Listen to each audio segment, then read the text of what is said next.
ॐ अज्ञानतिमिरान्धस्य ज्ञानाञ्जनशलाकया चक्षुन्मीलितं येन तस्मै श्रीगुरुवे नमः। नमो ॐ विष्णुपादाय कृष्णपृष्ठाय भूतले श्रीमते भक्तिवेदान्त स्वामिन् इति नामिने। नमस्ते सरस्वते देवे गौरवाणी प्रचारिणे निर्विशेष शून्यवादी पाश्चात्य देशतारिणे। जय श्री कृष्ण चैतन्य प्रभु नित्यानंद श्री अद्वैत गदाधर श्रीवासादि गौर भक्तवृंद। हरे कृष्ण कृष्ण कृष्ण हरे हरे, हरे राम राम राम हरे हरे। हरे कृष्णा। आप सभी को धन्यवाद प्रणाम। श्री प्रभुपाद लीलामृत के इन सत्रों में आप सभी का स्वागत है। हम सभी यहाँ पर श्री सतस्वरूप दास गोस्वामी जी द्वारा लिखित श्रील प्रभुपाद लीलामृत के प्रकरणों से श्रील प्रभुपाद के जीवन परिचय को, उनकी सनातन धर्म के प्रचार प्रसार की जो दीर्घ सूत्री कार्यक्रम की योजना थी, जिसका सूत्रपात उनके जन्म के साथ ही हो चुका था, उसके बारे में यहाँ पर श्रवण पठन मनन करने का प्रयास कर रहे हैं। तो अब तक के हुए सत्रों में हमने इस पुस्तक से प्रथम 7 प्रकरण समाप्त कर दिए हैं। प्रकरण 8 जिसका नाम है नई दिल्ली वीरान में अकेले रोदन,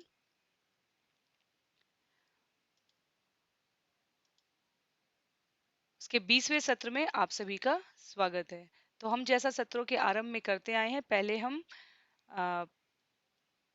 पिछले सत्र के प्रमुख बिंदुओं को समझने का प्रयास करेंगे और संक्षिप्त पुनरावृत्ति के रूप में, और तत्पश्चात हम सभी पंक्ति दर पंक्ति इस पुस्तक से प्रकरण 8 को परस्पर एक दूसरे के साथ यहाँ पर पढ़ने का प्रयास करेंगे। तो सत्र 19 की बहुत ही संक्षिप्त पुनरावृत्ति, जो कि इस प्रकरण 8 अध्याय के पिछले सत्र के बारे में कही जा रही है, वहां हम कुछ प्रमुख बिंदुओं को एक बार देख लेते हैं। श्रील प्रभुपाद झांसी से निकल चुके थे। वो मथुरा में अपने गुरु भाई केशव महाराज को ढूंढ लेते हैं। गौड़ीय संघ आश्रम में श्रील प्रभुपाद की स्थिति वरिष्ठ और अनुभवी भक्त के रूप में थी। तो जब वो मथुरा में गुरु भाई केशव महाराज से मिले, तो सन्यासियों में एक प्रकार की होड़ सी थी कि अभय की सहायता का लाभ कौन कौन उठा सकता है। क्यों? क्योंकि एक वरिष्ठ और अनुभवी भक्त होने के नाते अभय जो प्रवचन देते थे भक्ति के विषय पर, भगवत गीता के दर्शन पर, शिक्षा पर, उसमें उनकी सिद्ध हस्तता देखकर और सदैव से वो गुरु के कृपा पात्र रहे हैं, इस प्रकार की जानकारी उपलब्ध होने के कारण सभी सन्यासियों में एक श्रील प्रभुपाद की सेवाओं का लाभ उठाने की होड़ सी लग चुकी थी। समयांतर पर केशव महाराज, जिन्होंने श्रील प्रभुपाद को मथुरा में एक कक्ष दिया था निवास के लिए और साथ ही गौड़ीय संघ पत्रिका के संपादन का कार्य भी दिया था, उनसे सहयोग पाने की सूची में भक्ति सारंग महाराज का नाम भी जुड़ गया। भक्ति सारंग महाराज जो कलकत्ता में उस समय निवास कर रहे थे, वो दिल्ली से हरि सज्जन तोषणी पुस्तक, जो हार्मोनिस्ट पुस्तक थी, पत्रिका थी, उसके प्रकाशन के लिए, संपादन के लिए श्रील प्रभुपाद का सहयोग चाहते थे। साथ ही साथ वो चाहते थे कि वो वहाँ के मठ का भी प्रबंधन संभालें। अंकिंचन महाराज व्यवस्था को नहीं संभाल पा रहे थे और इसलिए भक्ति सारंग गोस्वामी महाराज ने उनसे प्रार्थना की कि वो ये भी देखे, पर केशव महाराज उनसे गौड़ी संघ पत्रिका का संपादन करवाना चाह रहे थे। तो इसलिए अभय ने सोचा कि गुरु भाइयों के साथ विनीत भाव से सेवा करना उनके जीवन का लक्ष्य होना चाहिए, तो वो दिल्ली जाने के लिए सहमत हो गए। इस शर्त के साथ केशव महाराज ने उन्हें मथुरा से दिल्ली भेजा कि वो डाक के द्वारा गौड़ीय संघ पत्रिका का संपादन फिर भी करते रहेंगे। तो इस प्रकार से श्रील प्रभुपाद भरसक प्रयास करते हुए अपने गुरु भाइयों का, जिनके साथ उनका काफी लंबे समय से संपर्क रहा है और संग था, और जिनके साथ परस्पर सहयोग उन्होंने समय समय पर अनेकों केंद्रों के लिए किया भी था, उनकी प्रार्थना को स्वीकार करते हुए दिल्ली में निवास करने लगे। सज्जन तोषणी के प्रकाशन और मठ के संचालन को संभालने के उत्तरदायित्व के साथ साथ केशव महाराज की पत्रिका का डाक द्वारा संपादन करने के लिए भी उन्होंने सहमति दे दी।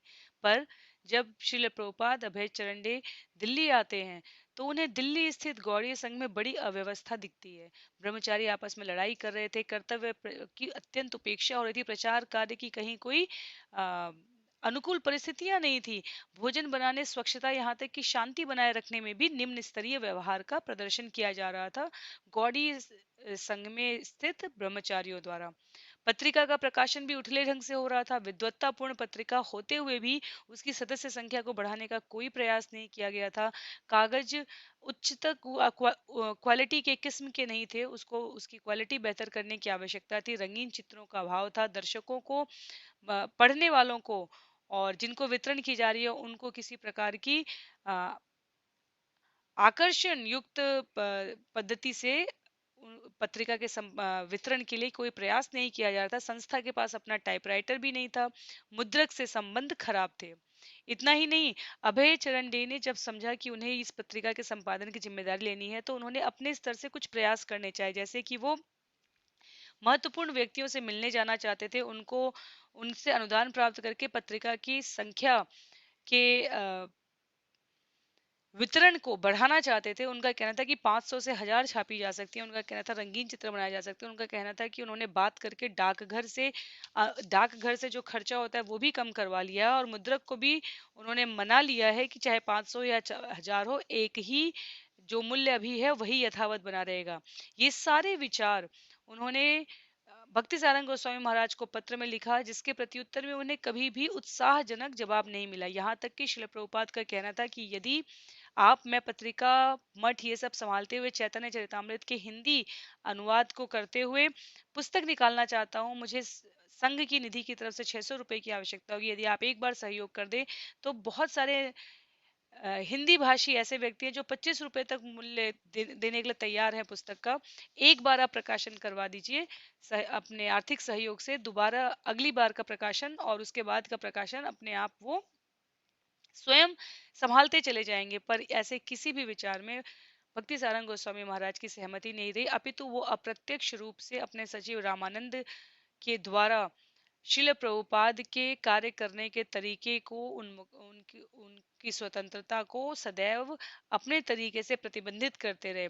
और परिणाम ये हुआ कि कुछ समय के पश्चात, क्योंकि मठ में प्रबंधन बनाए रखने के लिए आपको कुछ कड़े नियम, कुछ कड़ा व्यवहार, अनुशासन लाना पड़ेगा, तो उसकी शिकायतें गुरु महाराज के पास जाने लगी। और पत्रिका से संबंधित जो प्रत्यक्ष वार्ताएं का क्रम था उसमें भी अनेकों प्रकार के प्रतिबंध आने लगे। जैसे श्रील प्रभुपाद ने 1000 पत्रिका कही तो उनको जवाब एक छोटे से पोस्ट कार्ड पे दिया गया कि 500 से ज्यादा न छापा जाए।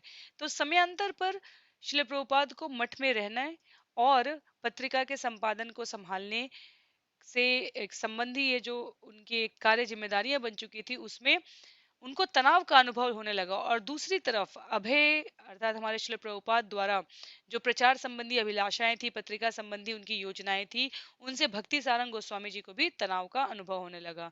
तो समयांतर पर अक्टूबर 1925 के भक्ति सारंग गोस्वामी जी के सचिव रामानंद से जो पत्र प्राप्त हुआ अभय चरण डे को, उसमें उनको गौड़ीय संघ छोड़ने के स्पष्ट संकेत थे। तो यदि हम स्मरण करें, अगस्त में, अगस्त की पत्रिका को छापने की अंतिम सीमा जो थी प्रकाशक की, तब श्रील प्रभुपाद ने दिए थे, जो कि सितंबर में आई थी।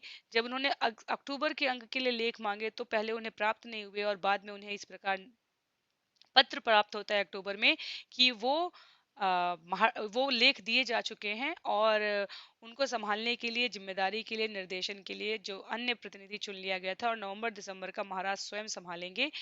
क्यों ना शिल प्रभुपाद जाकर केशव महाराज की वृंदावन यात्रा में सहयोग करे। तो इस ये जो पत्र प्राप्त हुआ था इसके लिए स्पष्ट रूप से लिखा हुआ, इससे उनको स्पष्ट संकेत मिला कि उनको गौड़ीय संघ छोड़ने के निर्देश दिए जा रहे हैं अप्रत्यक्ष रूप से। श्रील प्रभुपाद ने कहा था कि वो प्रचार संबंधी कार्यक्रम के लिए अनुदान मांगने के लिए बड़े बड़े हस्तियों से मिलना चाहते हैं, पर उनके पास पर्याप्त वस्त्र अभाव है। तो उनके एक जोड़ा कपड़े के प्रस्ताव के अतिरिक्त अन्य सभी प्रस्ताव निरस्त कर दिए गए थे। और यद्यपि उस पत्र में भारी भरकम प्रशंसा भरे शब्दों से उन्हें भूषित किया गया था, पर मठ के स्थान को उनके लिए अनुपयुक्त बता दिया गया था। तो इस प्रकार एक बार पुनः श्रील प्रभुपाद गृह विहीन हो गए थे। उनके भरण पोषण की उन्हें चिंता नहीं थी, अपितु वो अपनी पुस्तकों और पत्रिका के माध्यम से कृष्ण भावनामृत का प्रचार करने के लिए अनुदानकर्ता को ढूंढने में व्यस्त थे। तो श्रील प्रभुपाद के पास ना स्थायी निवास था, ना उनको पता था कि वो कहाँ प्रवास करेंगे, ना उनके भरण पोषण का उनको कोई भविष्य में कहीं स्थिर होने का अवसर दिख रहा था। पर उनका उनका चित्त कहाँ लगा हुआ था कि किस प्रकार से जो बैक टू गॉड है 4 वर्ष से नहीं छपी है, उसके लिए किस प्रकार अनुदानकर्ता को इकट्ठा करके अपने गुरु महाराज की इच्छा को साकार रूप देते हुए चैतन्य महाप्रभु के कृष्ण भावनामृत की इस चेतना प्रचार प्रसार कार्यक्रम को आगे बढ़ाया जाए। तो इसलिए श्री प्रभुपाद रुके नहीं, वो दिल्ली में निवास करते रहे। एक स्थान से दूसरे स्थान पर भिन्न भिन्न घरों में रहने लगे, जहां आमंत्रण मिलता वहां चले जाते, फिर उस स्थान से अगले स्थान पर निकल जाते। कभी विष्णु मंदिर में, कभी कपूर कॉलेज ऑफ कॉमर्स में, कभी कहीं, कभी किसी छोटी सभा में। वो अनेकों प्रकार के जहां भी उनको अवसर प्राप्त होता वहां वो संभाषण करते और अनुदानकर्ता को ढूंढ रहे थे। इस बीच उनको बिरला मंदिर ट्रस्ट के सचिव राय बहादुर नारायण दास, जो कि ये वास्तव में एक अवकाश प्राप्त अधिशास्त्री अभियंता थे, और उन्होंने उनसे संपर्क स्थापित किया और उन्होंने अभय चरण डे को कई सभाओं में उपस्थित होकर अपने विचार व्यक्त करने का सुअवसर प्रदान किया। समयांतर पर श्री प्रभुपाद को लगा कि इनके सहयोग से यदि बिरला मंदिर मुझे अंग्रेजी भाषा में प्रभारी बनने के प्रस्ताव में दूं और उसको स्वीकार कर लें, तो इससे भगवत गीता के उपदेश में के प्रचार प्रसार में बहुत सहयोग मिल सकेगा। उनको लगा कि ये पृष्ठभूमि तैयार करने के रूप में लीग ऑफ डिवोटीज को पुनः शुरू करने के रूप में एक अच्छा माध्यम हो सकता है। पर जो निर्देशक थे बिरला मंदिर के, उन्होंने इसको अस्वीकार कर दिया। इस बीच जस्टिस मिश्र, जिनसे श्रील प्रभुपाद महीने में एक बार मिलते थे, उन्होंने अपने उद्धरण देते हुए बताया कि किस प्रकार तत्कालिक दिल्ली में अंग्रेजी भाषा के प्रचारक के रूप में श्रील प्रभुपाद के स्थापित होने की उनकी अभिलाषा बहुत उत्साहजनक नहीं थी। इसलिए क्योंकि पहली बात तो हिंदी भाषा में प्रचार कार्यक्रम बहुत लोकप्रिय था वहां पर, और दूसरी बात जो उनसे उनसे कुछ समय पूर्व ही कई महत्वपूर्ण व्यक्ति और संस्थाएं अपने आप को इस प्रकार से स्थापित कर चुकी थी। तो बिना किसी प्रकार के ट्रस्ट के, बिना किसी प्रकार के आर्थिक सहयोग और अवलंबन के श्रील प्रभुपाद का ऐसा सोचना जस्टिस मिश्र को बहुत साहसिक लग रहा था और उत्साहजनक नहीं लग रहा था।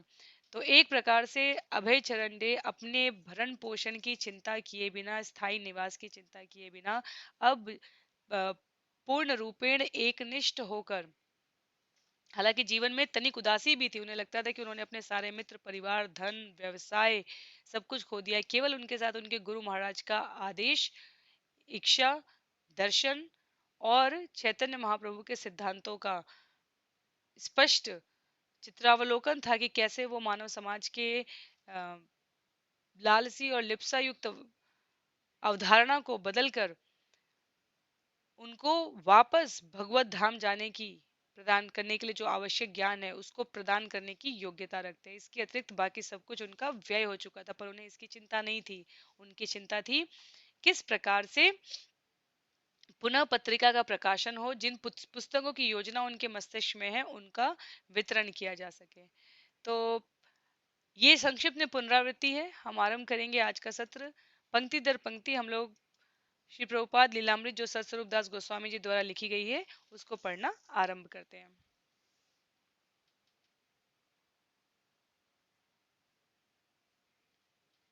तो हम लोगों ने जस्टिस मिश्र के बारे में भी पढ़ा, और श्रील प्रभुपाद के लिए श्रील प्रभुपाद यहाँ तक जहां हमने पढ़ा था वहां तक श्रील प्रभुपाद को इस बात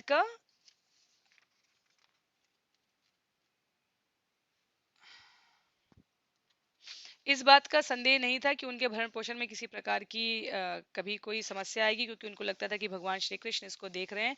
उनका ध्यान तो ये था, वे सोचा करते थे कि बैक टू गॉडहेड की प्रतियां विचारशील लोगों तक कैसे पहुंचे, जो कृतज्ञता पूर्वक उनको पढ़ सके। उनके लिए भरण पोषण की भी कोई समस्या नहीं थी। श्रीमद् भागवत में सुखदेव गोस्वामी ने कहा था कि एक भक्त की समस्या भोजन, वस्त्र और आवास नहीं है।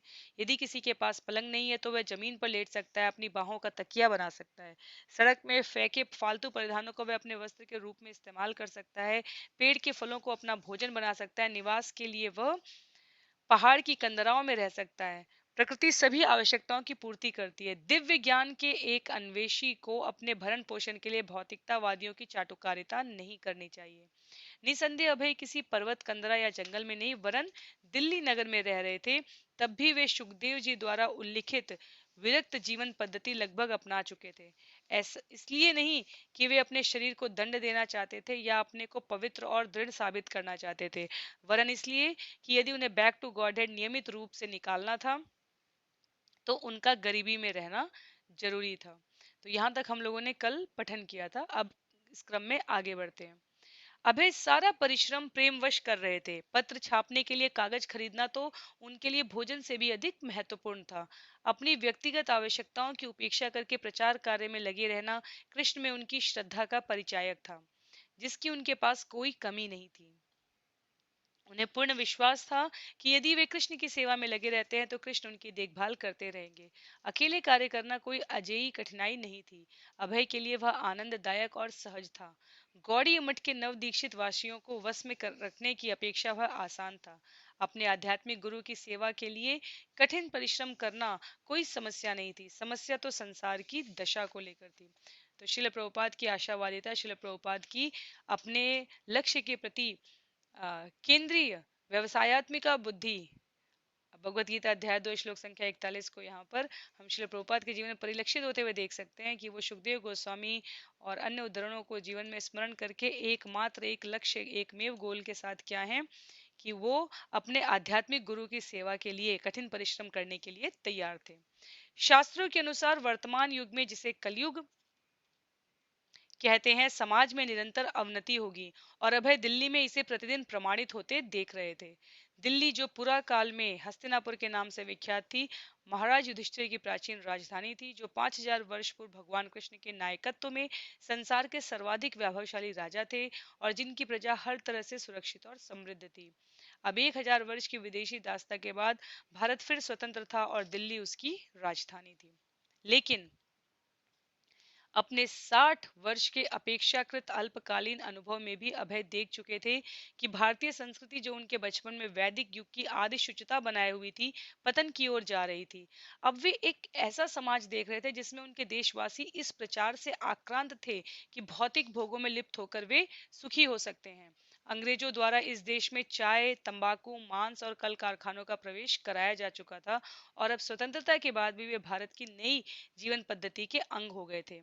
अंग्रेजों को देश से भगाने के बाद भी भारतीय पाश्चात्य तरीकों की नकल कर रहे थे और भारत के नेता जानबूझकर भगवत चेतना के उन्हीं वैदिक सिद्धांतों की उपेक्षा कर रहे थे जिन निधियों का प्रसार भारत को संसार भर में करना था। अभय ने देखा था कि भारत अपनी आध्यात्मिक धरोहर को छोड़कर पश्चिम के आधुनिकीकरण के पीछे भाग चुका था, लेकिन वह भौतिक उन्नति भी कहाँ थी। क्या स्वतंत्रता पाकर भारतीय अंग्रेज शासन के दिनों की अपेक्षा सुखी थे?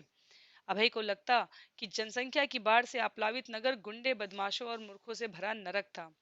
यद्यपि सतत वर्धमान लोहे के कारखानों और टायर की फैक्ट्रियों में हजारों गरीब लोग रोजी कमाने में लगे थे, लेकिन उनका जीवन स्तर पहले से खराब हो गया था। तो ये सब कुछ श्रील प्रभुपाद दिल्ली में रहते हुए अनुभव कर रहे थे, जिसको हमने पंक्ति दर पंक्ति कल पढ़ा भी था। आगे आने वाले इस प्रकरण के खंड में सतस्वरूपदास गोस्वामी जी लिखते हैं, अभय ने ऐसी व्यवस्थाओं के विषय में बैक टू गॉडहेड में चिंता व्यक्त की। क्या गरीब लोग कारखानों में पैदा किए जाने वाले कलपुर्जों को खाकर गुजर कर सकते थे? क्या उनका पोषण सिनेमा, टेलीविजन से या रेडियो पर गाए जाने वाले कामुकतापूर्ण गानों से हो सकता था? नेता लोग यह नहीं समझ पा रहे थे कि आध्यात्मिक सिद्धांतों के त्याग से वही बुराइयां पैदा हो रही थी जिन्हें सरकारी तौर पर वे घृणास्पद बताते थे। अर्थात पतनोन्मुखी विद्रोही युवा वर्ग, सामाजिक जीवन के हर क्षेत्र में भ्रष्टाचार और यहाँ तक कि आर्थिक अस्थिरता और अभाव भी। अभय अब युवक थे। तब कलकत्ता में सिनेमा के सनसनीदार कामों की इश्तहार नहीं दिखाई देते थे, लेकिन अब सिनेमा उद्योग में संसार में भारत का तीसरा स्थान था और सारी दुनिया में सिनेमा के इश्तेहार लगे दिखाई पड़ते थे।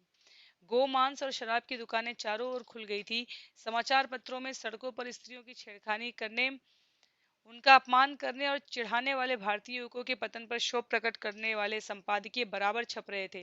महिलाओं की संस्थाएं फिल्मों और विज्ञापनों में चित्रित बढ़ते बाल स्वेच्छाचार और स्त्रियों के अश्लील व्यवहार के विरुद्ध प्रतिवाद कर रही थी, किंतु ऐसे खरे ब्राह्मण या संत प्रशासक नहीं थे जो ऐसी स्थिति के बारे में कुछ करें।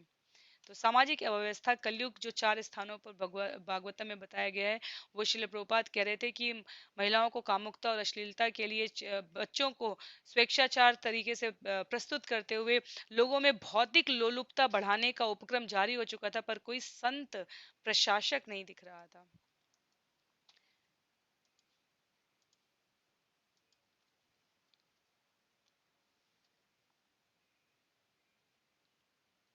अभय को समाज के पुनः आध्यात्मिकरण की आवश्यकता अनुभव हुई, लेकिन समाज तेज गति से विपरीत दिशा में जा रहा था। फरवरी में ठीक उसी समय जब अभय बैक टू गॉडहेड प्रकाशित करने का प्रयत्न कर रहे थे, प्रधानमंत्री नेहरू ने भारत के आत्मा संकट के बारे में बोलते समय तत्पर औद्योगिकरण के लिए एक नई पंचवर्षीय योजना का उद्घाटन किया। प्रधानमंत्री से लेकर एक साधारण आदमी तक सभी रोग सूचक समस्याओं से परेशान थे, लेकिन किसी की समझ में यह बात नहीं आ रही थी कि वास्तविक समस्या भगवत चेतना का अभाव थी। अभय को कलयुग के रोगों का उपचार करना था। वे जानते थे कि यह कार्य बड़े पैमाने पर होना चाहिए, जो वे अपने बल पर नहीं कर सकते थे। उनके लिए बैक टू गॉडहेड का एक अंक निकालना भी लगभग असंभव हो रहा था। लेख लिखना, उनको टाइप करना, मुद्रक के पास ले जाना और फिर उनका वितरण करना अकेले एक निरुपाय निर्धन भक्त का कार्य नहीं होना चाहिए था। लेकिन अपने गुरु भाइयों के साथ कार्य करते हुए अभय को उनके बीच सशक्त प्रचार कार्य के प्रति संगठन और इच्छा के अभाव का परिचय मिल चुका था। उन्हें मालूम हो गया था कि भक्ति सारंग गोस्वामी सज्जन तोषणी का आकार छोटा रखने का निश्चय कर चुके थे और उनका मठ अन्य ऐसे मठों की तरह ही नए सदस्यों को आकृष्ट करने में असमर्थ हो चुका था। ऐसे छोटेपन से प्रचार को पंगु होना ही था। इसलिए वे अकेले छोटे स्तर पर कार्य कर रहे थे, अपने आध्यात्मिक कल्याण कार्य में प्रसन्न, यह जानते हुए भी कि उनका 4 पृष्ठ का समाचार पत्र मरुस्थल में पानी की एक बूंद के समान था। फरवरी 1956 ईस्वी में जब अमेरिका में नागरिक अधिकारों के लिए संघर्ष चल रहा था, जब खुश्चेव और आइजनहावर हथियारों की दौड़ पर खुलकर खेद प्रकट कर रहे थे और परमाणवीय निशस्त्रीकरण वार्ताओं में अपने दांव पेच में लगे थे, और जब ईरान के शाह दिल्ली की यात्रा पर आए थे, अभय बैक टू गॉडहेड को प्रकाशित करने के प्रयत्न में लगे थे।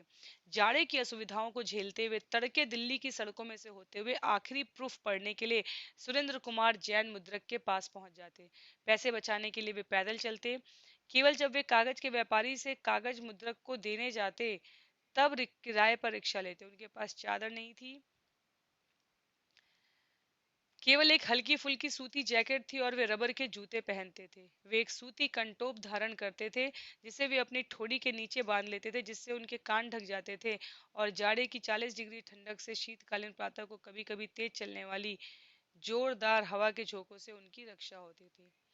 कुमार जैन स्मरण करते हैं, जहां वो मुद्रण से के लिए जाते थे, मेरे मन में पहली धारणा यह हुई कि वे बहुत सीधे सच्चे व्यक्ति हैं। जिस हालत में वे मेरे पास आते, उससे उन पर मुझे दया भी आती। मुझे मालूम था कि उनके पास 25 पैसे भी न होते। सारा रास्ता पैदल चलकर वे मेरे यहाँ आते, बिना कुछ खाए पिए। वे सवेरे प्रेस पहुंचते तो मैं पूछता, स्वामी जी क्या आज सवेरे आपने कुछ खाया? वे कहते, नहीं नहीं श्रीमान जैन, प्रूफ देखने थे इसलिए मैं आ गया। मैं कहता, ठीक है आप, मैं आपके लिए नाश्ता मंगवाता हूँ। मैं नाश्ता मंगवाता और तब वे बैठते और काम में लग जाते।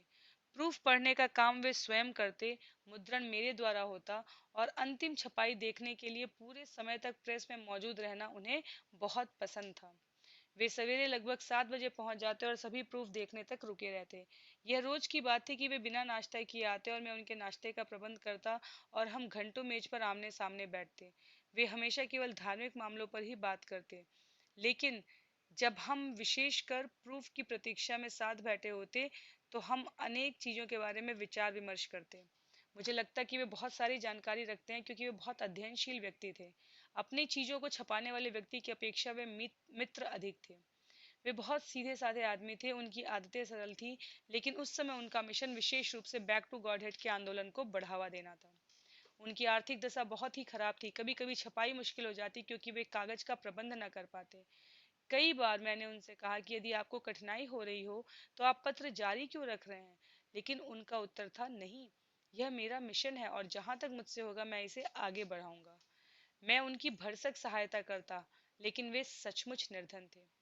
मेरा काम केवल छापना था, कागज का प्रबंध उन्हें करना था। इसलिए कभी कभी विलंब हो जाता। यद्यपि मेरा काम केवल छापना था य- यद्यपि मेरा काम केवल छापना था, कभी कभी मैं उनसे कहता, अच्छा यदि आपकी इतनी तीव्र इच्छा है तो मैं आपको कागज दूंगा। किंतु आमतौर पर कागज की व्यवस्था वे स्वयं करते, क्योंकि हमारा काम केवल छपाई करना था। वे कागज रिक्शे में लाते। हमारा साथ कोई असुविधाजनक नहीं था, लेकिन व्यवसाय व्यवसाय है। यदि बिलों का भुगतान बहुत समय तक ना होता तो मुझे उन्हें कहना पड़ता कि इस बारे में क्या कुछ हो सकता है। वे उत्तर देते, चिंता ना करें, विश्वास रखिए कि आपके पैसे पहुंचने वाले ही हैं। मैं कभी न पूछता कि उन्हें पैसे कहाँ से मिलते हैं, क्योंकि मैं जानता था कि यह उनका निजी मामला था। लेकिन यदि वे पैसे न चुका पाते तो वे उलझन में पड़ जाते। इसलिए मैं उन्हें उलझन में डालने की कोशिश कभी न करता। उन्हें स्वयं चिंता थी कि यदि उनके पास पैसे नहीं है तो वे पत्र कैसे निकाल सकेंगे, और वे उस पत्र को अवश्य ही निकालना चाहते थे। वे गीता की शिक्षाओं का प्रचार करना चाहते थे। वे इसे एक आंदोलन के रूप में देखते थे, और उनका विचार था कि केवल उसके माध्यम से ही संसार के लोग शांति पा सकते हैं। उनका यह विश्वास बहुत दृढ़ था। मुद्रक से पत्र की प्रतियां लेने के बाद अभय नगर में घूमकर उन्हें बेचते थे। वे किसी चाय की दुकान पर बैठ जाते और जब उनके पास बैठ जाता तो उससे कहते कि कृपया बैक टू गॉडहेड की एक प्रति खरीद लीजिए। जो लोग अनुदान दे चुके थे या उनसे मिलने को तैयार थे, वे उनके घरों और कार्यालयों में भी जाते। कभी कभी लोगों की संस्तुति पर या बिना जान पहचान के भी वे ऐसे लोगों के पास बिना बुलाए पहुंच जाते जिन्हें वे अपना भावी ग्राहक समझते हैं। जब वे नियमित ग्राहकों को पत्र की प्रतियां देते तो पिछले अंक की विचारधारा के विषय में उनसे चर्चा करते और उनकी इच्छा के प्रकरणों पर लेख भी लिखते। जैसे एक बार उन्होंने लिखा है कि हमारे सम्मानीय मित्र श्री विश, विशन प्रसाद माहेश्वरी, जो सुप्रीम कोर्ट के विद्वान एडवोकेट हैं, वह चाहते हैं कि हम कर्म फल के सिद्धांत पर कुछ लिखें जिसमें दुर्गुण और उसकी शक्ति का विशेष वर्णन हो। प्रायः अनुदानकर्ता उनसे इतनी सच्ची रुचि या प्रेम के कारण न मिलते जितना आभारवश हिंदू धर्म की शुद्ध परंपरा के अनुसार किसी साधु का स्वागत करना, उससे पत्र खरीदना और यहाँ तक कि उसके भले के विषय में सोचना वे जरूरी समझते, न कि उनका पत्र पढ़ना जरूरी समझते। एक बार जब अभय किसी धनाढ्य के घर के पास पहुंचे तो मालिक ऊपरी मंजिल पर बाहर आया और चिल्लाया, चले जाओ, तुम्हारी यहाँ जरूरत नहीं है। बैक टू गॉडहेड को बेचते समय अभय को जो इस प्रकार के विरोध का सामना करना पड़ता, जो कभी शिष्ट होता कभी अशिष्ट, उसकी अनुक्रिया में उन्होंने मार्च 16 के अंक के लिए एक लेख लिखा, समय नहीं है, साधारण मनुष्य का चिरकालिक रोग। जब हम किसी सज्जन के पास बैक टू गॉडहेड पढ़ने की प्रार्थना लेकर जाते हैं तो कभी कभी हमें उत्तर मिलता है, समय नहीं है। वे कहते हैं कि शरीर में आत्मा को बनाए रखने के लिए, अर्थात जीवित रहने के लिए धन कमाने में वे अत्यधिक व्यस्त हैं। लेकिन जब हम पूछते हैं कि आत्मा क्या है तो उनके पास कोई उत्तर नहीं होता। डॉक्टर मेघनाथ साहा, जो एक महान वैज्ञानिक थे, योजना आयोग की एक बैठक में तेजी से जा रहे थे। कार में जाते समय दुर्भाग्य से मार्ग में ही इनकी मृत्यु हो गई और वे मौत से यह नहीं कह सके कि इंतजार करो, मैं इस समय बहुत व्यस्त हूँ। कांग्रेस के महान नेता डॉक्टर अंसारी चलती गाड़ी में घर जाते समय जब मृत्यु के निकट थे तो बोले, मैं स्वयं एक डॉक्टर हूं और मेरे घर के करीब सभी लोग डॉक्टर हैं, लेकिन मृत्यु इतनी निष्ठुर है कि मैं बिना किसी डॉक्टरी सहायता के मर रहा हूं। इसलिए भागवत में मृत्यु को अपराजय कहा गया है। मृत्यु हर एक के इंतजार में है, यद्यपि हर एक सोचता है कि वह नहीं मरेगा। मृत्यु के उपरांत जीवन है। व्यस्त मनुष्य को यह भी जानने की कोशिश करनी चाहिए कि वह कहाँ जा रहा है। यह मनुष्य जीवन के दीर्घतम प्रवास का एक बिंदु मात्र है, और विवेकशील मनुष्य को एक बिंदु में ही व्यस्त नहीं हो जाना चाहिए।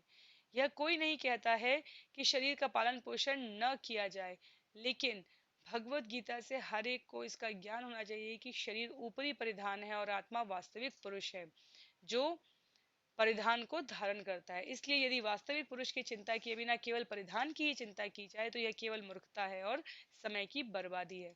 तो श्रील प्रभुपाद की का चिंतन, श्रील प्रभुपाद की निष्ठा, श्रील प्रभुपाद की विचारधारा स्पष्ट थी। अभाव था केवल तो उन भौतिक संसाधनों को इकट्ठा करके इस पत्रिका को हर जन जन तक पहुंचाने का। इस लेख में श्रील प्रभुपाद ने स्पष्ट किया कि किस प्रकार से मृत्यु किसी की प्रतीक्षा नहीं करती, और उन्होंने दो प्रमुख वरिष्ठों का अनुभव उनके साथ हुई होनी को अपने अनुभव के रूप में यहाँ पर इस प्रकार व्यक्त किया है। अभय एक असामान्य समाचार पत्र विक्रेता थे। वे सड़क पर चिल्लाकर या किसी अड्डे पर बैठकर अपना पत्र नहीं बेचते थे। वे शांतिपूर्वक लोगों के पास जाते जब वे चाय आदि पी रहे होते, या वे अपने परिचितों से उनके कार्यालयों या व्यवसाय स्थलों में मिलते।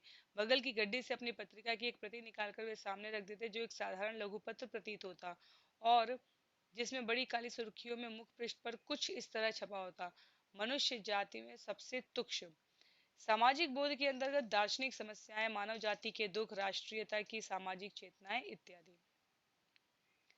देखने से ही कोई कह सकता था कि बैक टू गॉडहेड एक साधारण पत्र नहीं था। इसके पहले कि वे कहते कि समय नहीं है, अभय कुछ कह देने की कोशिश करते ताकि वे किसी तरह पत्र खरीदने पर राजी हो जाएं। अपने आध्यात्मिक गुरु की ओर से और पहले के वैष्णव अधिकारियों की ओर से वे समाचार पत्र विक्रेता की भूमिका प्रसन्नता के साथ और आमंत्रण पूर्ण भाव से पूरी तरह कर रहे थे। वे कहते कि उनका पत्र कोई साधारण पत्र नहीं है, उसमें बहुत सारी मनोरंजक चीजें मिलेंगी और मूल्य केवल 6 पैसे था। इस प्रकार वे भगवान चैतन्य की कृपा का प्रसार कर रहे थे। एक सहज प्राप्य पत्र के रूप में वे दोनों वेदों के सत्य का वितरण कर रहे थे, घोर गरीबी के होते हुए भी, और अपने संदेश को लोगों तक पहुंचाने की अत्यावश्यकता के बावजूद अभय के लेखों में तीखापन, कटुता या कट्टरता कभी न होती।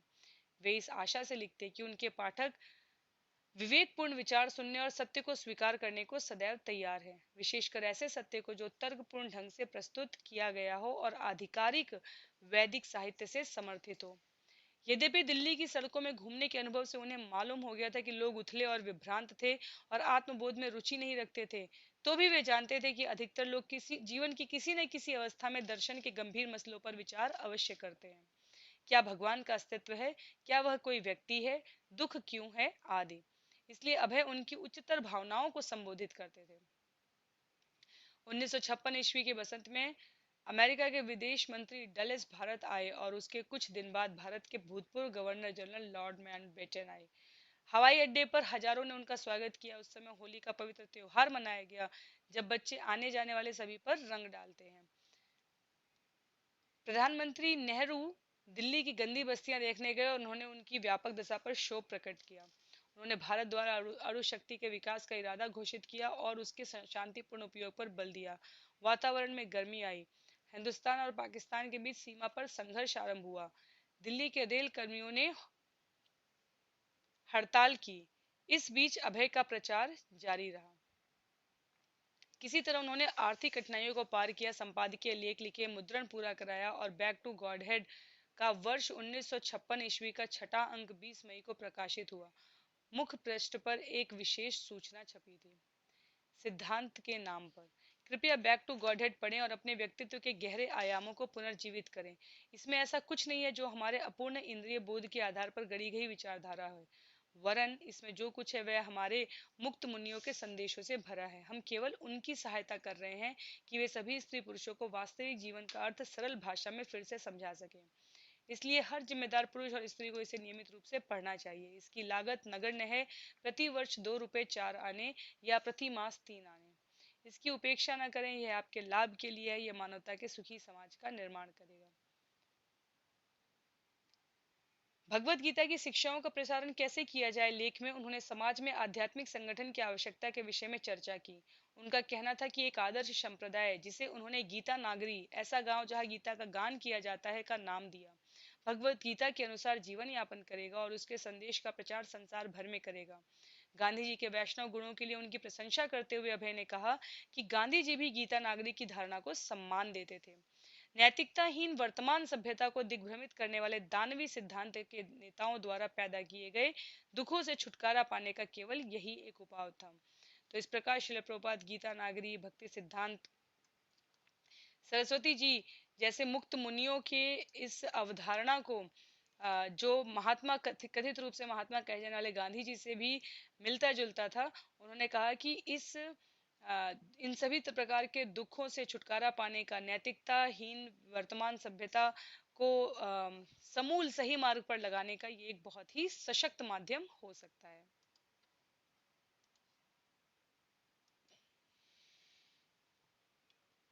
वे हिसाब लगा रहे थे कि अशांत जनमानस पर काबू कैसे पाया जाए। वे कृष्ण की शिक्षाओं को सरल स्पष्ट ढंग से प्रस्तुत करना और उनका विस्तार से वितरण करना चाहते थे। उन्हें लगता था कि आधिकाधिक धर्मशास्त्र से चुनकर रखे गए अच्छे तर्क विवेकशील निष्पक्ष और शिक्षित लोगों को पसंद आएंगे, भले ही वे कहें कि उनकी रुचि उनमें नहीं है।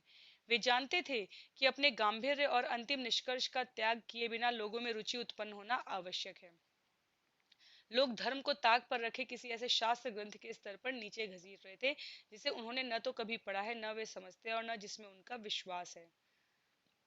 अभय उस धर्म को जितना लोगों के पास समाचार पत्र के रूप में पहुंचा रहे थे, जो उतना ही अच्छा था जितना कि शास्त्र ग्रंथ उनके पत्र में वह नहीं था जिसकी आशा वे किसी समाचार पत्र से कर सकते थे, किंतु संभवतः उसे पढ़ सकते थे।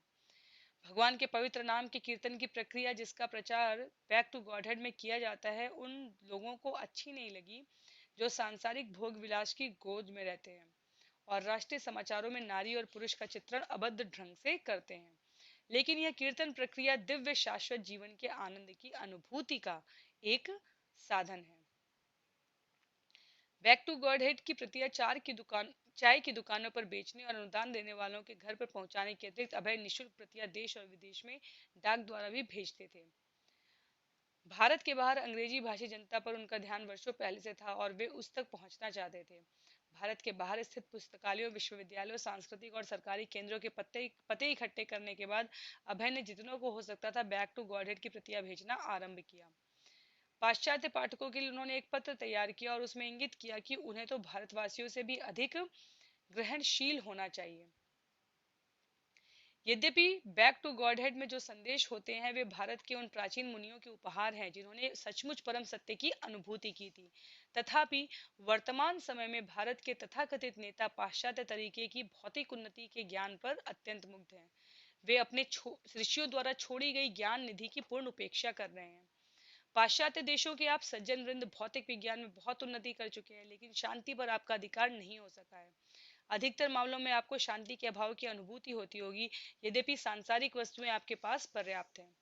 भारत के भ्रमित नेता भौतिकता के इस मूलभूत दोष से अनजान हैं और इसलिए बैक टू गॉडहेड अर्थात भगवान के परम धाम वापस जाने की उन्हें चिंता नहीं है, जो जीवन यात्रा का अंतिम लक्ष्य है। तो श्रील प्रभुपाद को स्पष्ट रूप से उस समय का भारत, विशेष रूप से दिल्ली दिख रही थी, जहां पर कहने के लिए सामाजिकता और भौतिकता का अ, बहुत ही व्यापक स्तर पर सभी के जीवन में ठहराव हो चुका था, सभी के जीवन में वो घुस चुका था, लेकिन आध्यात्मिक चेतना के लिए किसी के भी पास बहुत अधिक समय नहीं था। जहां तक स्वदेश के मोर्चे की बात थी, अभय ने बैक टू गॉडहेड के नए अंकों की प्रतियां भारत के राष्ट्रपति डॉक्टर राजेंद्र प्रसाद को भेजी। साथ में उन्होंने चेतावनी का एक पत्र भेजा कि जिस समाज का संचालन असुर कर रहे हैं उसका दुर्भाग्य घोर दुर्भाग्य से ग्रसित समझना चाहिए। उन्होंने लिखा, अतः कृपा करके उसे महान पतन से बचाइए। अभय का 21 नवंबर का पत्र सुस्पष्ट था। अपना वर्तमान भौतिक शरीर छोड़ने के बाद परम भगवान के पास जाने का सूत्र मुझे मिल गया है और संसार के अपने सभी समकालीन स्त्री पुरुषों को अपने साथ ले जाने के उद्देश्य से एक साधन के रूप में मैंने बैक टू गॉडहेड का प्रकाशन आरंभ किया है। जब मैं कहता हूँ कि अपना वर्तमान भौतिक शरीर छोड़ने के बाद मैं परम धाम को जाऊंगा, तो कृपा करके मुझे कोई अद्भुत या पागल व्यक्ति ना समझे। यह हम में से हर एक के लिए और सभी के लिए संभव है। अभय ने महामहिम राष्ट्रपति से प्रार्थना की कि वे बैक टू गॉडहेड की 1 दर्जन संलग्न प्रतियों की कम से कम मोटी सुर्खियों पर नजर डालने और संपादक को साक्षात्कार देने पर विचार करें। भारत की आध्यात्मिक विरासत के नाम पर असीम कार्य करना था और ऐसे कार्य के लिए आध्यात्मिक मामलों के एक विशेष मंत्रालय की आवश्यकता थी। अभय ने लिखा, वर्तमान समय में मैं वीरान में अकेला चिल्ला रहा हूं, लेकिन महामहिम की ओर से कभी कोई उत्तर नहीं आया। बैक टू गॉडहेड में अभय नास्तिकता के विरुद्ध प्रचार कर रहे थे। होप अगेंस्ट होप, आशा के विरुद्ध आशा, लेख में उन्होंने स्वीकार किया कि बैक टू गॉडहेड की प्रतियां बेचते समय जिन लोगों से उनकी भेंट होती थी उनमें से 80% लोग नास्तिक होते थे। कभी कभी हमें आधुनिक रुचि के सज्जन मिल जाते हैं और हम बैक टू गॉडहेड में उनकी रुचि जगाने की कोशिश करते हैं। वे स्पष्ट उत्तरों में शब्दों में उत्तर देते हैं कि न केवल उनकी रुचि ईश्वर विषयक मामलों में नहीं है, वरन वे इस बात की भी निंदा करते हैं कि आम लोगों को भगवान के परम धाम वापस ले जाने की कोशिश की जाए। उनके कथनानुसार भारतीय जनता की आर्थिक व्यवस्था में जो ह्रास हुआ है वह भगवान में उसके बहुत अधिक विश्वास के कारण ही है, और जितने जल्दी वह भगवान के विषय में सब कुछ भूल जाए उतना ही अच्छा होगा। लेकिन भगवान के विषय में अनजान ऐसे आधुनिक भले मनुष्यों के इस नास्तिकतावादी निष्कर्ष से हम सहमत नहीं हो सकते। अभय का कहना था कि यद्यपि स्वतंत्र भारत अपने नागरिकों को नास्तिक भौतिकतावादी शिक्षा दे रहा था, तथापि उसकी आर्थिक दशा में सुधार नहीं हो रहा था। बहुत से भारतीयों की न्यूनतम आवश्यकताओं की भी पूर्ति नहीं हो रही थी। उन्होंने उदाहरण दिया कि अकेले दिल्ली में 1,20,000 लोग बेरोजगार हैं या बेरोजगार थे। दिल्ली तब भी वैसी थी, दिल्ली सदा से ऐसी ही थी।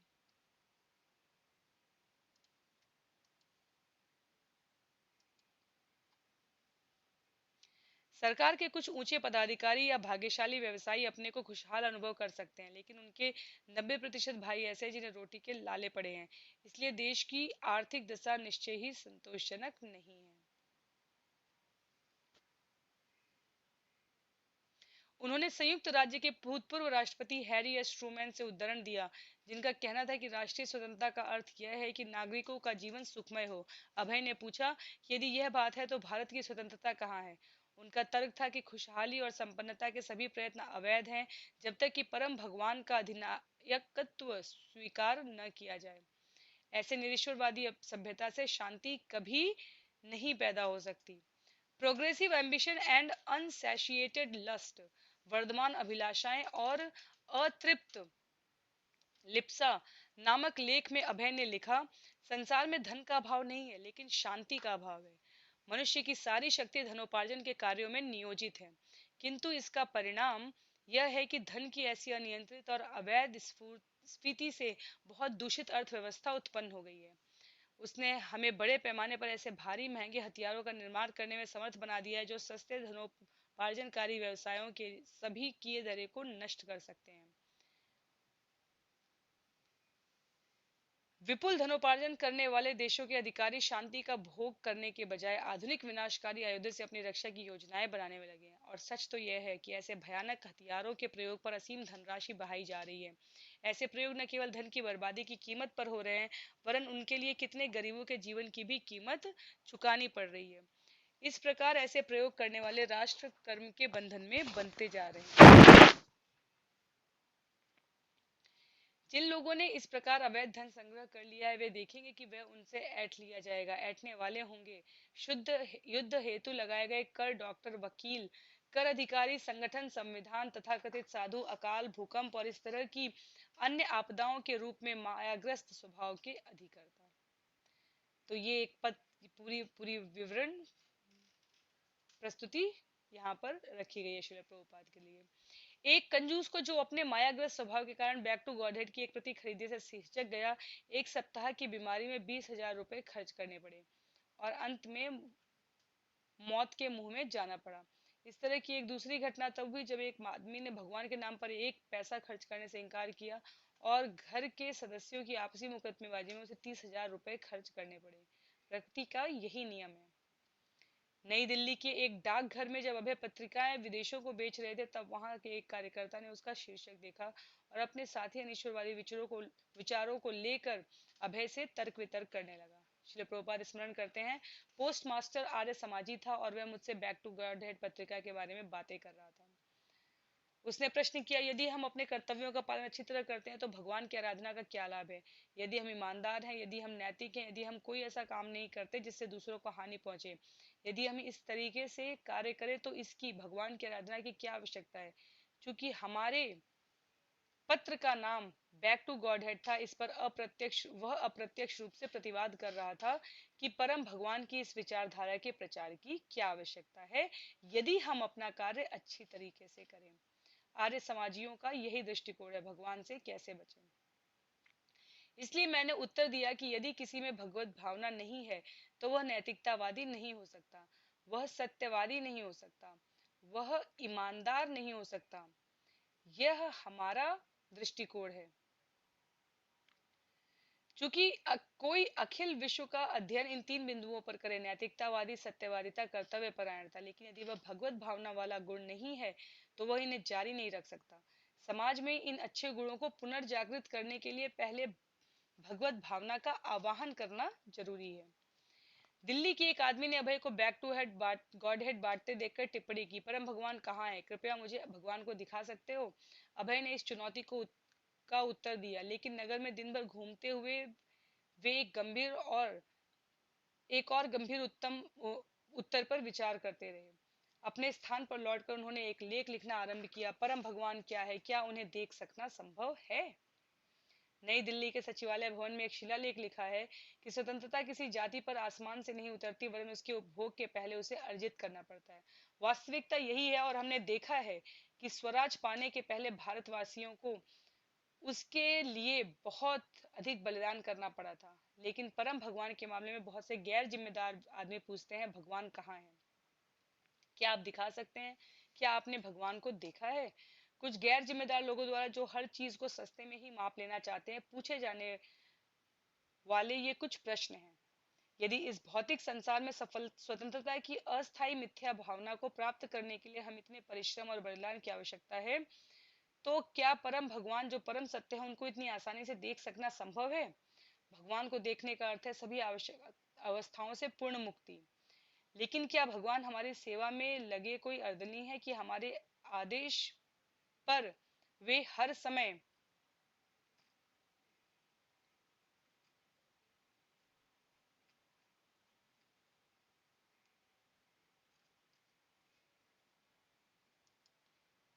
क्षमा कीजिए, मैं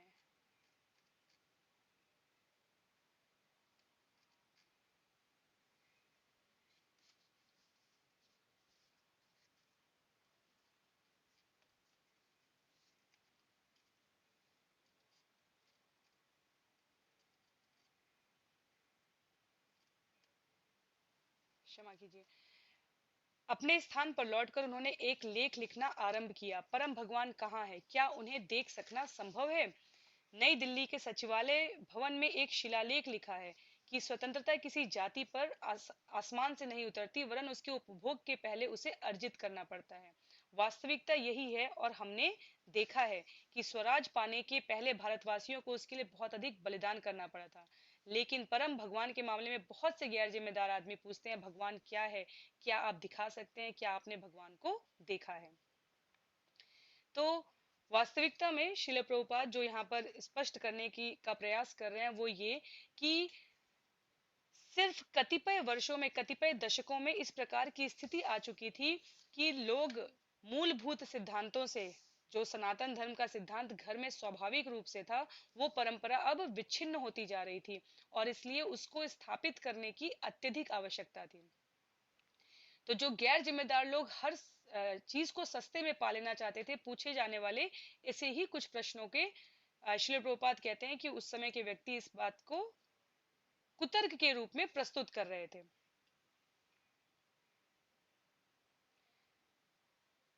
कुछ गैर जिम्मेदार लोगों द्वारा जो हर चीज को सस्ते में ही पा लेना चाहते हैं, पूछे जाने वाले ये कुछ प्रश्न हैं। यदि इस भौतिक संसार में स्वतंत्रता की अस्थायी मिथ्या भावना को प्राप्त करने के लिए इतने परिश्रम और बलिदान की आवश्यकता है, तो क्या परम भगवान जो परम सत्य है उनको इतनी आसानी से देख सकना संभव है। भगवान को देखने का अर्थ है सभी अवस्थाओं से पूर्ण मुक्ति। लेकिन क्या भगवान हमारी सेवा में लगे कोई अर्दली हैं कि हमारे आदेश पर वे हर समय उपस्थित रहें। किंतु नास्तिक यही मानता है, मानो भगवान उसके वेतन पर रखे नौकर हों, और उसका विचार है कि परम भगवान कोई काल्पनिक चीज है, नहीं तो उसकी मांग होते ही वे हमारे सामने उपस्थित हो जाते। एक दिन जब अभय बैक टू गॉड हेड के संबंध में एक वीरान सड़क पर जा रहे थे, तो एक लावारिस गाय, जैसा कि भारत के नगरों या कस्बों की सड़कों पर घूमती हुई प्राय पाई जाती है, उन पर टूट पड़ी, और उसने उनकी बगल में सींग भोंक कर उन्हें गिरा दिया। वे उठ न सके, और कोई उनकी सहायता के लिए नहीं आया। वहां पड़े पड़े वे सोचने लगे कि ऐसा क्यों हुआ। ग्रीष्म ऋतु आई और 110 डिग्री ताप में बाहर निकलना लगभग असह्य हो गया। शहर की सड़कों पर में तप्त अंधड़ चलने लगा। फेरी वाले व्यापारी दिन के समय अपना धंधा बंद रखने लगे। मई के शुरू में 112 डिग्री की गर्मी में एक आदमी लू से बेहोश हो गया और मर गया। लेकिन अभय ने गर्मी और शरीर की सामान्य लाचारियों की कोई चिंता नहीं की। एक दिन बैक टू गॉडहेड का नगर के ग्राहकों में विभिन्न स्थानों पर वितरण करते समय अभय गर्मी के कारण अचानक लड़खड़ाने लगे और अर्धमूर्छित हो गए। ठीक उसी समय उनका एक परिचित, जिससे प्रचार के सिलसिले में उनकी भेंट हुई थी, अपनी कार में उधर से गुजर रहा था। वह उन्हें डॉक्टर के पास ले गया। डॉक्टर ने निदान किया और बताया कि उन्हें लू लग गई है। उसने उन्हें आराम करने को कहा। 20 जून को अभय ने अपनी पत्रिका का उस वर्ष का 8वां पाक्षिक अंक प्रकाशित किया। उसके मुख पृष्ठ पर मुद्रित लेख में भौतिकतावादी पारिवारिक जीवन और पारिवारिक जीवन का मिथ्यात्व दोनों की निंदा की गई थी। तब उनको घर का त्याग किए और वानप्रस्थ आश्रम स्वीकार किए लगभग 2 वर्ष हो गए थे, और ऐसा लगता था कि पारिवारिक जीवन पर उनकी टिप्पणियां आत्मचरितात्मक भी थी और धर्म ग्रंथ सम्मत भी। उन्होंने श्रीमद् भागवत से प्रहलाद महाराज का एक कथन उद्धृत किया। गृहस्थ आश्रम की दुश्चिंताओं से जिनका मन हमेशा अशांत रहता है, उन्हें चाहिए कि ऐसे घोर नरक जैसे अस्थायी घर का, पारिवारिक जीवन का त्याग कर दे जो उनके लिए आत्महंता जैसा है, और वन में जाकर परम भगवान के चरण कमलों में शरण लें। और उन्होंने स्वीकार किया कि परिवार की व्यवस्था करना एक साम्राज्य की व्यवस्था करने से भी कठिन है। लेकिन वास्तविक त्याग के भाव के बिना गृहस्थ जीवन छोड़कर वन में रहने लगना वानर त्याग है। वन में बहुत से वानर हैं जो नंगे रहते हैं, फल खाते हैं, लेकिन वानरियों को साथ रखते हैं। सच्चा उपचार तो भगवान के चरण कमलों की सेवा स्वीकार करने में है। उसी से जीवन की सारी दुश्चिंताओं से मुक्ति मिलती है। उसी से भगवान का दर्शन सदा और सर्वत्र होता है। इसलिए सच्चा विरक्त जीवन वन में गए बिना भी संभव है। गृहस्थ के वेश में रहकर भी कोई दुश्चिंताओं से मुक्त हो सकता है, यदि वह अपने को भक्ति में लीन कर ले। 1 सितंबर को संयुक्त राज्य के राष्ट्रपति आइजनहोवर ने सोवियत रूस द्वारा 10 लाख टन टीएनटी के बराबर अणु बम के गोपनीय परीक्षण की भर्त्सना की और उसके शांति के दावों की हंसी उड़ाई। मध्य पूर्व में नासिर ने स्वेज नहर का राष्ट्रीयकरण कर दिया, जिससे एक अंतर्राष्ट्रीय संकट पैदा हो गया। 20 सितंबर को 81 राष्ट्रों के प्रतिनिधि अणु शक्ति के शांतिपूर्ण उपयोग के लिए एक नया अंतर्राष्ट्रीय संगठन बनाने के उद्देश्य से संयुक्त राष्ट्र में इकट्ठे हुए। अभय ने पत्रों में खबरों की कुछ सुर्खियां देखी और अपने मिलने वालों को इन नवीनतम समाचारों के बारे में बातचीत करते सुना। उन्होंने उनसे स्पष्ट कहा कि बिना कृष्ण भावना के राजनीतिज्ञों के सहयोग के वादे केवल मृग मरीचिका है। भक्ति सिद्धांत सरस्वती ने कहा था कि यदि केवल एक व्यक्ति भी सच्चा भक्त बन जाए तो उनका मिशन सफल होगा। लेकिन अभय कभी कभी अपने को पराजित सा अनुभव करने लगते, जब उन्हें विचार आता कि वे कितने छोटे हैं, कृष्ण की ओर से उन्हें कितना अधिक कार्य करना पड़ता था, और एक भी प्रतिबद्ध आत्मा में नया विश्वास पैदा करना कितना कठिन था। तो ये दिल्ली की वीरान सड़कों पर अकेले रोदन करते हुए निरुत्साहित हुए बिना श्रील प्रभुपाद स्वयं के दम पर जब पत्रिका का पुनः प्रकाशन कर रहे हैं, तो जून आते आते 8वां अंक उन्होंने प्रकाशित कर दिया था। और इस प्रकार से वो माया के विरुद्ध जो उनका संघर्ष है, जो वो कर रहे हैं यहाँ पर, उसके लिए वो प्रतिबद्ध हैं, पर कभी कभी वो स्वयं को पराजित सा भी अनुभव करते हैं। क्यों? क्योंकि उन्हें लगता है कि एक अकेले बिना किसी प्रतिबद्ध आत्मा, जो कि जिसका जो कतिपय उन्हें सहयोग कर सके, उसके बिना ये सब कुछ अकेले चलाते चले जाना बहुत ही दुरूह कार्य है। तो इस प्रकार से सतस्वरूप दास गोस्वामी जी की पुस्तक श्रील प्रभुपाद लीलामृत के प्रकरण 8 नई दिल्ली वीरान में अकेले रोदन का यहाँ पर समापन होता है। अगले सत्र में प्रकरण 9 वृंदावन का एक निवासी। तो सुंदर वर्णन है, यहाँ पर बहुत ही सुंदर वर्णन है उन मंदिरों को जिनको आज हम दर्शन करने जाते हैं। वहाँ श्रील प्रभुपाद कैसे निवास करते हैं, क्या क्या घटनाक्रम होता है, वो सब हम लोग अगले सत्र में श्रवण करने का, पठन करने का और मनन करने का प्रयास करेंगे। श्रील प्रभुपाद की जय, श्रील गुरुदेव की जय, अनंत कोटि वैष्णव वृंद की जय। हरे कृष्ण।